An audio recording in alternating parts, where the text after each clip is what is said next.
and welcome to the Rally Point. Dominic Fielder, author of the King's German series, and myself, Rob McLaren, author of the Jobert series. Hello, Dominic Fielder. Hello, Rob McLaren. How are you? I'm very, very well. Very well, thank you.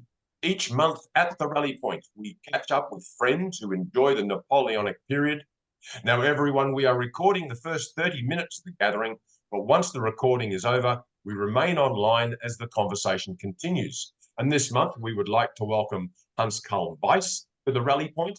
Hans-Carl is an experienced reenactor and a historical researcher and is based in Bavaria in Germany. Hans-Carl, how are you? Over to you, Dominic. Yeah, I'm doing fine, and thank you to have me again in your show. Hello, Hans-Carl, and a lovely evening to you. This evening, we're going to talk over this presentation. We're going to talk about the muskets, or part 3. I'm really interested to find out a couple of, I think, great wargaming misconceptions about firepower.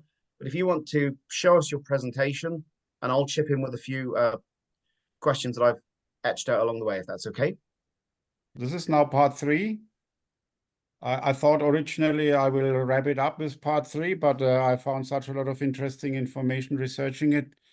So most likely we will have another part 4 for the final discussion then about the flintlock, and hopefully with part 1, 2, and 3. For those who listen to it, they will have a good basic knowledge about the flintlock musket.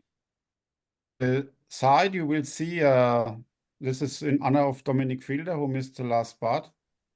It's oblique firing to the right. So I see. You see how awkward the position actually is. Yes. And today I just a sort of a wrap up of some questions of the part 1 and 2. And today I will speak about the ballistic, what can the smoothbore musket do, about shooting, training, and performance. So let's start. And Dominic, last time in the first part, he asked some questions. How long should a musket last, the misfiring and all that stuff. And I looked into my sources and I found some very interesting information. Like, for example, the French say a musket should last for 50 years. And in wartime, usually a musket is not firing more than 500 times a year. And I assume that's including training, reviews, and maneuvers. And in the Ancien regime, the Duc de Châtelet, he tested 4 muskets, and he stopped his experiments after each of them did fire 25,000 shots without breaking apart. In 1789, Colonel Montfort did a similar experiment with some of these 2 muskets, and he stopped after 10,000 shots. For an average, after 28 shots, a new flint was required. So we had the discussion about this. But you see how sturdy these muskets were. And in the Napoleonic time, you will find that in the Napoleonic Wars, they used muskets well from 1770 or even earlier, and they still worked. About the misfiring rates, it's very interesting also. In a textbook about the French officers in 1810, I found this, the Fusil d'Infanterie, the famous model 1777, had 1 misfire out of 16, which is quite high in my opinion. The earlier musket, which was used in the American War of Independence, the model 1763, only 1 misfire out of 121. A British musket, 1 misfire out of 44. Austrian, 1 out of 62. And a Russian musket, 1 out of 26. Of course, as usual, you have to be very careful with these findings. This is just a very glimpse only, because you should have tested hundreds and hundreds and hundreds of muskets. But that's just giving you an idea of misfiring rates. And like the Russian army in Napoleonic times, they used 5 to 6 to 7 different models Same with the Austrian musket, so we don't know what they used for the musket. The reenactment of Marengo in 2000, showing a 30-0. Then you see how it is when even you fire with blanks, what kind of fire comes out of the barrel, and also the flash in the pan. And here is an interesting, some quote of a German veteran of the 7 Years' War. And he says, one is firing totally different in a battle than on the drill ground. Despite what was learned and taught on the drill ground, the advancing infantry often opens fire at 800 paces distances from the enemy, at least, however, at 600. Usually, it is believed that such a fire is useless. However, this is an error. A small arms ball kills or wounds a man as long as it hits, regardless of being shot in an arc or horizontally. This was General von Tempelhof. He wrote a history about the 7 Years' War, and he fought as a general in the Prussian army. And then he says that the battalion fire, which means battlefield fire, or Feuille bataille, as the fire at will was called, replaced the hither to battle. In the end, they drilled art. Then everybody fired who could fire and wanted to. Everybody fired as often as he was capable without giving a damn about his neighbor or frontman. So this gives you about the idea of the environment of firing in battle. Now about the ballistics. The Decker is a Prussian artillery officer who wrote a lot of interesting works, and he took part also in the Napoleonic Wars. When the infantry guns are held horizontally or at the man's half, the bullet hits first time the ground at 200 to 250 paces, bounces off even ground 2 or 3 times, and stops on the ground at 400 to 500 paces. Is the bullet shot in an arc, it is possible to propel it with a usual charge over 1,000 paces. A pace is usually, let's say, 2 feet. The French are masters in that, and therefore it occurred that sometimes they wounded our men when we didn't even discover from where the shot did have come. However, those are mostly one-off contusions shots which cause little damage. Scharnhorst, when he made his epic tests about firearms, comes to following conclusion. The Potsdam trials of 1800 showed that the balls hit the ground at about 200 paces to 250 paces, when the infantry gun is pointed by using rear and front sight at half main height and reach on even ground with 2 or 3 ricochets, partially at a range of 400 to 500 paces. Is the ball fired in a high arc, it reaches 1,000 paces and more according to the angle of elevation. By high elevation, with a ball of 21.9 gram and 10.95 gram powder, the author himself got up to 1,300 paces. So the shooting range actually was quite wide of a smoothbore musket. About the speed of the ball, I could find only one source, and you see it's declining the farther away the distance is, and it's from 264 meters per second to 90 only. So now we see the range of the musket is quite large, and despite a lot of myth in wargaming, a lot of emphasis was done on hitting and shooting, and aiming and shooting. And this is from the Austrian Abrichtungsreglement of 1806. And they say, as mentioned in loading procedures, it is not enough that the soldier learns how to shoot in the air, but he must know the effect of his arm, how to use it properly to gain trust in it.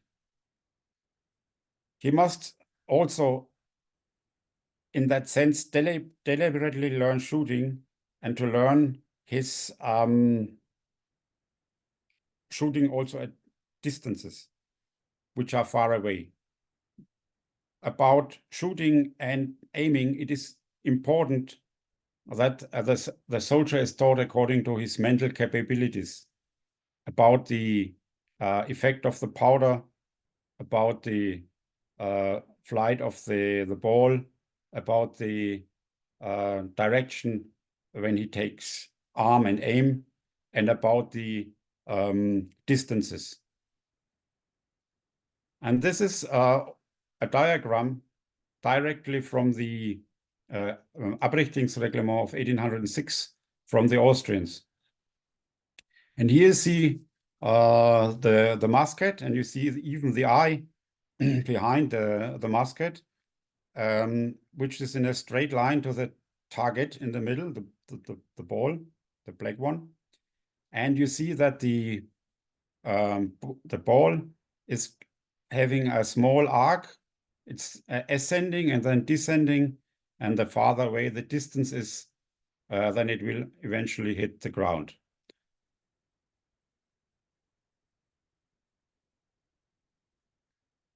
Now about the performance of the musket. We speak here about the Austrian musket. Most likely it's a 1798 model.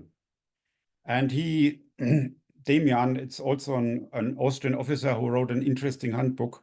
He states, our new infantry gun, which is shooting 12.5 Loth and is loaded with 21.2 Gwindel, brings the ball at 100 paces distance 1 foot higher to the point aimed for. At 150 paces, the ball hits the point aimed at, and at 250 paces, it's 3 to 6 feet lower. The point blank shoot is therefore of this new musket about 150 paces, and the longest still effective range of shooting 250 paces.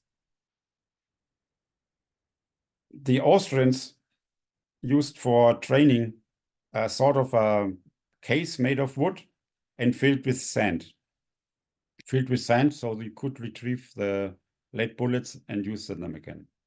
And it was a 6 shoe.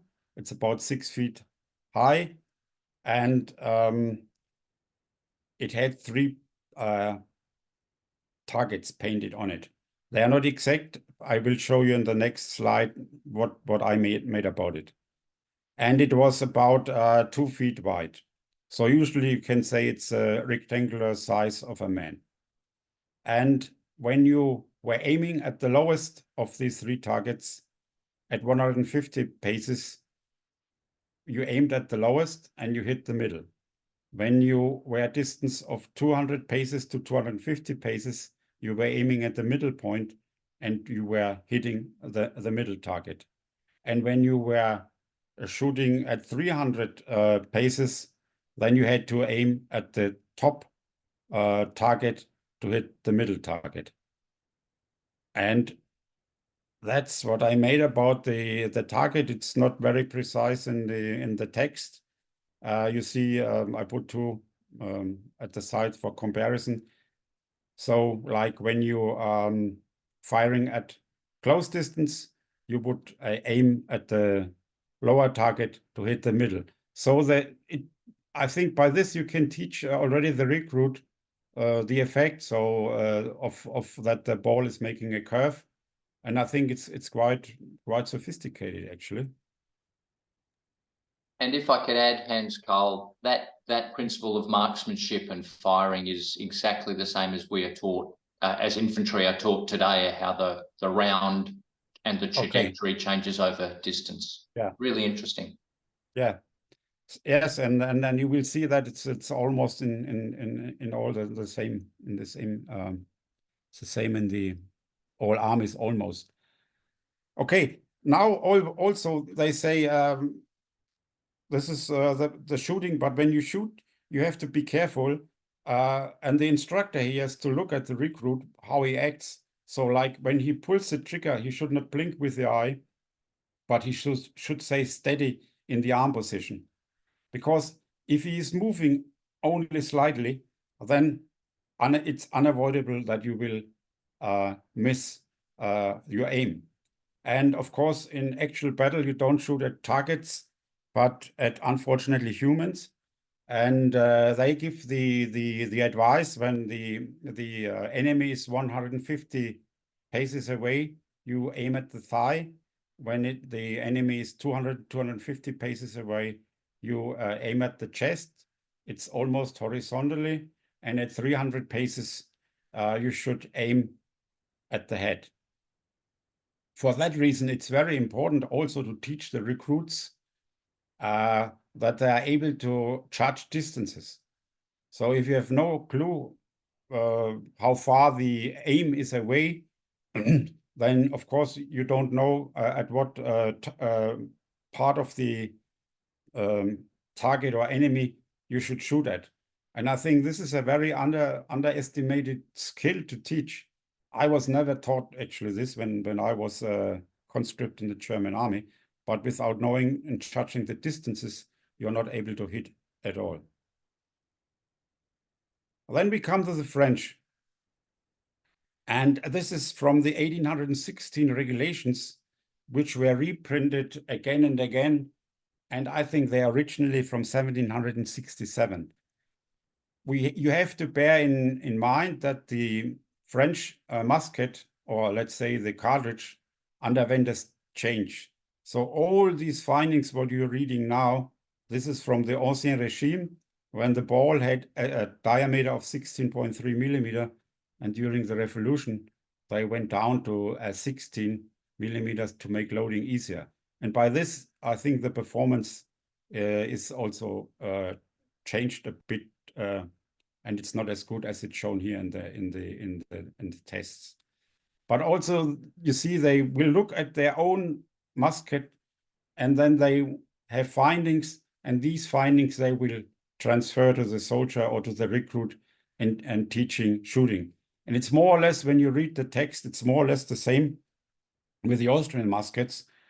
And a toise, in case you don't need it, one toise is 3 paces. So 120 toise, it's 360 paces. And you see, also they say it depends how far away the target is. And then you have to aim at that amount of time directly at the chest, at the thigh, over the head. And they come to the conclusion that only at about 120 toise, that's 360 paces. If it's over that, then the fire has little effect. Bear in mind what Tempelhof said. He said they opened up to 600 to 800 paces. So you see different views about drill ground and actual battle. This is a French target which I reconstructed from the instruction at firing. A similar one you will find also in the French drill regulations, not exactly this. And also, again, they emphasize according to the distance at what horizontal bar you should aim. So the farther away the target is, the higher and higher your aiming will be. And if it's very far away, then you will even fire above the target.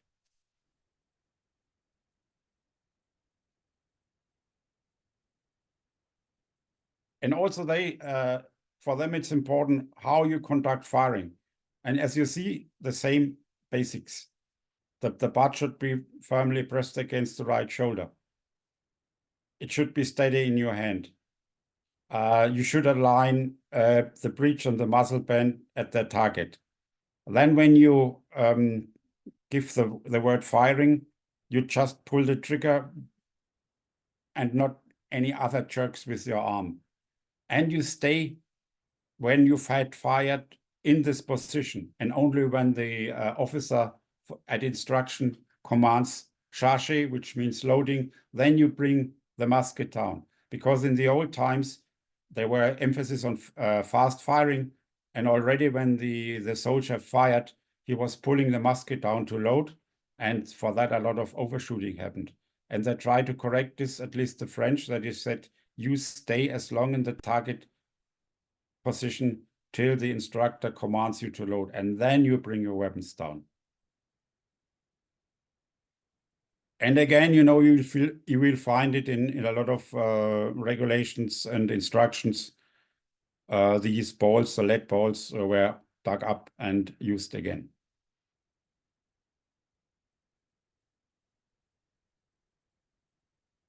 Now you see the allowance of powder and lead, which is used for training.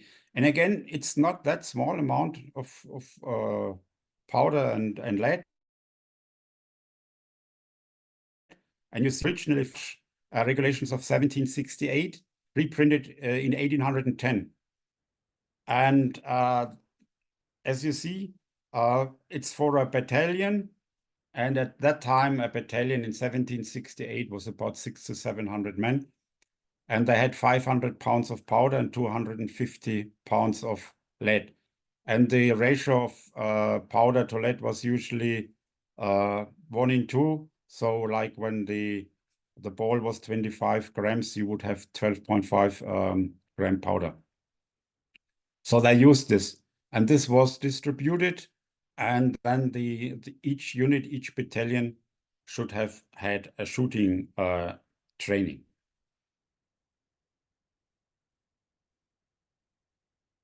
I just made a bit calculations, and that's my finding. And you see that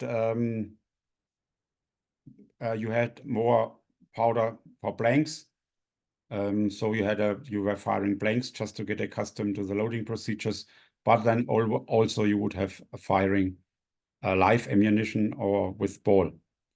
And so I came to the conclusion that when a battalion is 600 strong, a soldier would fire 37 blanks and 8 real cartridges a year, which is not bad for Ancien Regime, where usually the soldiers stayed a long time in the unit for training.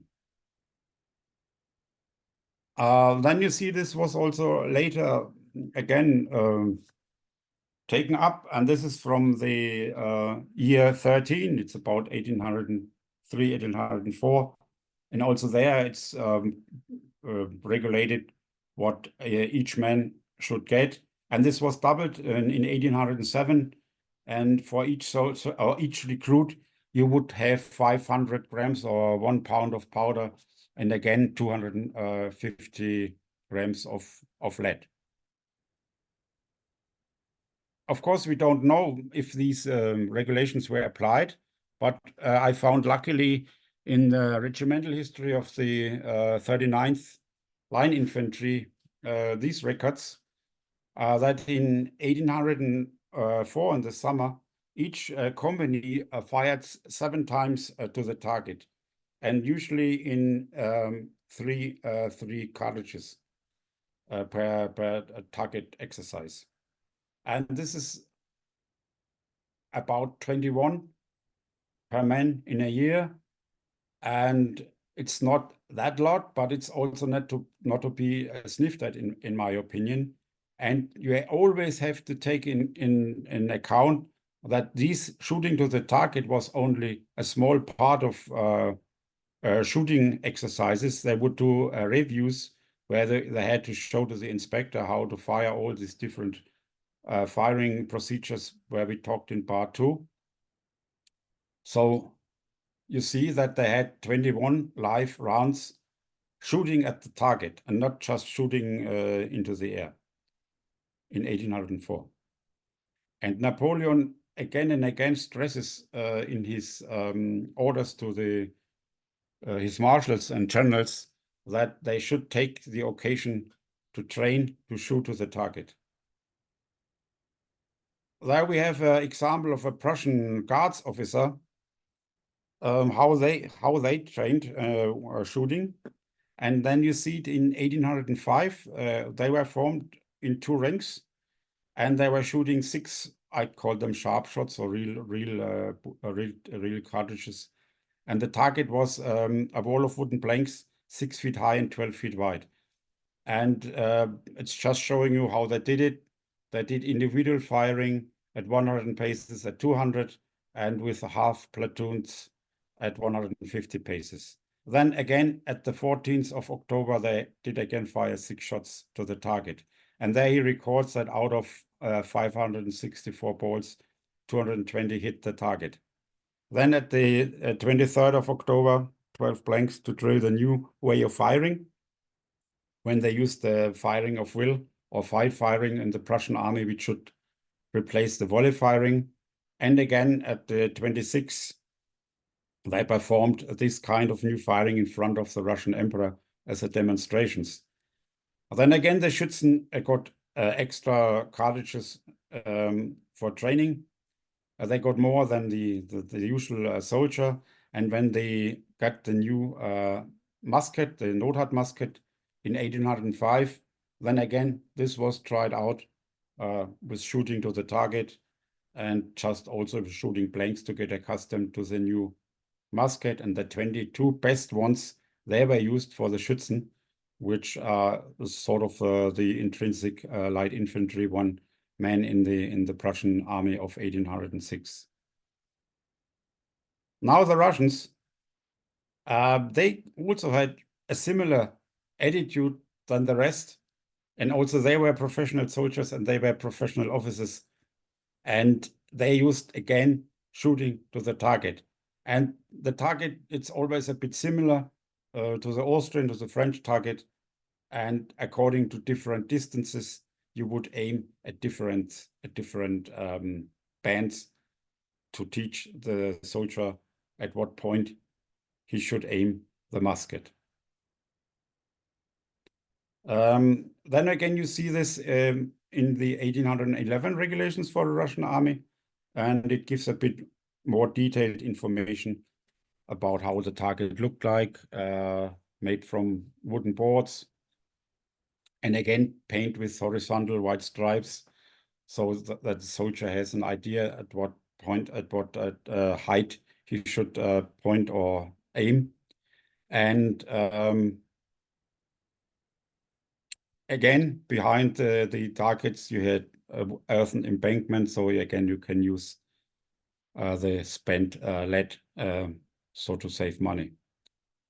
And also interesting that they said you should not place these targets at level ground, but sometimes on a slope or even below the soldiers. So they have different kinds, and see, it's not always horizontal. Sometimes you have to shoot up, sometimes you have to shoot down. And very interesting, they have a list.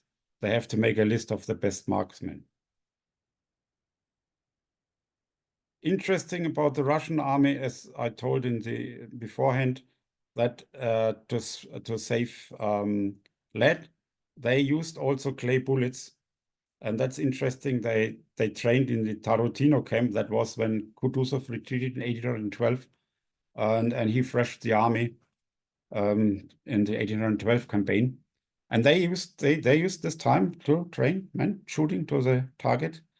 And funnily enough, they used also clay bullets, especially for short distances. And interestingly enough, the Saxons, when they invaded Russia in 1812, they came about a storage of such clay bullets, but of course they didn't know what to do with them. They had no idea that the Russians were using clay bullets also for shooting, for training at targets, and but also, of course, they used lead bullets.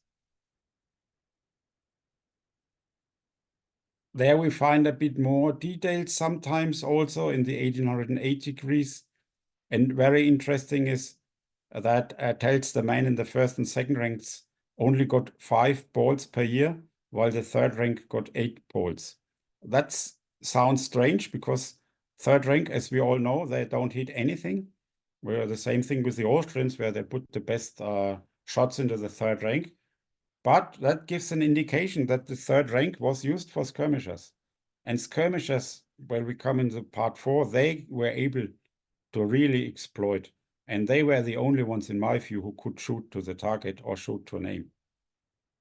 And very interesting here, it's the effect of firing to the target. And when you see at a quite big difference between 300 and 200 paces. You shoot 25% hits. So actually you fire 4 times and the enemy is destroyed. And the closer you get, of course, the higher these hits. At 100 paces, you have a result of 75% hits. So 1 volley, that's it, at least on the drill ground and in theory. This is more or less a repeat of the beforehand. I only want to show that there's a lot of teaching, there's a lot of different regulations, there's a lot of issues.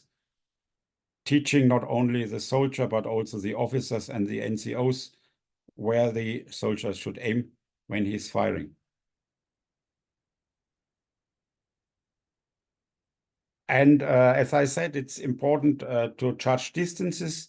This I found also in the Russian regulations, but also exists in the Prussian one or in a lot of other handbooks for officers, where you can use several points how the target appears to see the distance. Like at a range of 200 paces, you can see just the troops. At 1,500, you can distinguish between cavalry and infantry. At 1,000, the head can be distinguished as a part of the body. At 600, the man can clearly be seen as an individual. At 300 to 400 paces, the face and the color. And at 70 to 100, the eyes appear as dots. So this would be important for the soldier to judge at what part of the body he should aim for. Should he aim above the head? Should he aim at the head? Should he aim at the knee? And this requires a lot of training, in my opinion, and it's very difficult. Hans-Carl, do you think officers? Sorry, do you think officers or NCOs will be giving that instruction as the fire, as the orders are being relayed, as to where a soldier should be firing? Well, maybe different from army to army. Like as I know, in the Prussian army, the officers they had to shoot also, at least for the Schützen. But I think it's not said who is training the soldiers when you shoot at the target. I didn't find anything like they say officer is observing how the troops are shooting. Like with the Prussian Guards officer, as you remember, they just usually, I think they just gave the command, and here the officers observed. But the NCO, he must know for sure. He must know, and he had to shoot. In the French regulations, you will see also that at least the corporals had also to take part in the shooting, because a corporal in the French army then he still was in the rank and file and did shoot, while the other NCOs, they were just file closers and observed and did not shoot. About the Brits, because such a lot of usually is thought about the superior training about the British Army, I didn't find a lot. They say that it was very similar to that one of the East India Company. And also here you will see the description of the target, which is more or less the same, 6 feet tall by 2 feet wide, again about a rectangular man. And also you will see the effects of the hitting. And this is for me, it's very impressive. You fire at a small target, at 80 yards, 31% hit this man-sized rectangular target. And at 200 yards, even 8%. So you fire 10 times, you have 80% of the enemy destroyed.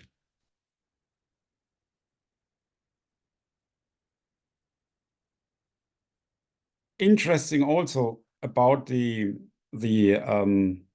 armies, when war was looming or breaking out, then officers also took it in their own hand to say we must improve shooting. And you see this here, especially for light infantry, or in the Russian, it was the Jäger units, which were not completely rifle equipped light infantry as the Prussian Jäger or the rifle brigade. but part of them were equipped with rifles, but the most part was equipped with smoothbore muskets. And it's very interesting that they said that these chaps, they need much more training than the usual rank and file. And they also, the aims, as you see, they had to shoot at moving aims. And so they improved really the skill how to shoot, because light infantry could, it didn't have to, but it could fire form skirmishers, and the skirmisher, they realized it very well. He must know much better than the usual line in the rank and file infantryman how to hit. And also what's interesting is the note and below that Suvarov, who usually is told that he's relying only on the bayonet, but when he was waging war before the Turks or the Ottomans, he gave them 100 cartridges each, or 40 cartridges more than they prescribed in the regulations, just to teach them shooting. So they were quite aware that you needed time, cartridges, teaching to improve shooting in the Russian army, for example. As I said, for the light infantry, just to touch it a bit, you see here from a Hessian light infantry manual of 1806 or 1807, well, they had to load in all different positions of the body, lying down or kneeling, and then using like rests. And very interesting is this one. So there you see the improved targets they used. So it's not just a rectangular board, it's more a man-sized silhouette. And as you see, a target unrolls, they would drag the rope and then it would move, and then you would have to hit. So this is for light infantry, and here, especially for Schützen, this would not be for the usual line infantry. As I said, the usual firing procedure in battle was firing at will. And this is very interesting because this is French army of 1848. And you see the idea of using this kind of firing because each man could pick and shoot on his own at the target and not in a volley where you have to pull the trigger on command. And this we will debate more in part 4, but I just wanted to show this very nice picture of French army of 1848, showing firing at will with percussion muskets. And now come to the end, finally, some very interesting facts to ponder about, like about the Battle of Solferino in 1859, percussion muskets. The Austrians fired over 8 million rounds, which resulted in 2,000 men killed and 10,000 wounded. In other words, it required 700 rounds to hit an enemy target and 4,200 rounds for a kill. Remember at the percentages beforehand on the drill ground, completely different. And the British, usually it's said they fire one volley and then they do a counter charge. But I think this happened also. But how do you explain that at the Battle of Vittoria, they fired 3 million shots? So it's not just one volley and a counter charge. This is a prolonged firefights. And they inflict about 8,000 casualties on the French. So in case we deduct by artillery, and I was quite conservative to say 3,000 for artillery, sometimes say artillery, it's at least the cost of 50%. But let's say 3,000 less, then you have 5,000 casualties. And that would mean you have about 600 rounds spent for a hit. And for me, it's very interesting to see the differences found on drill grounds, on tests, on training, and then the actual performances. And in part 4, hopefully, we can discuss at least my explanation why it was so.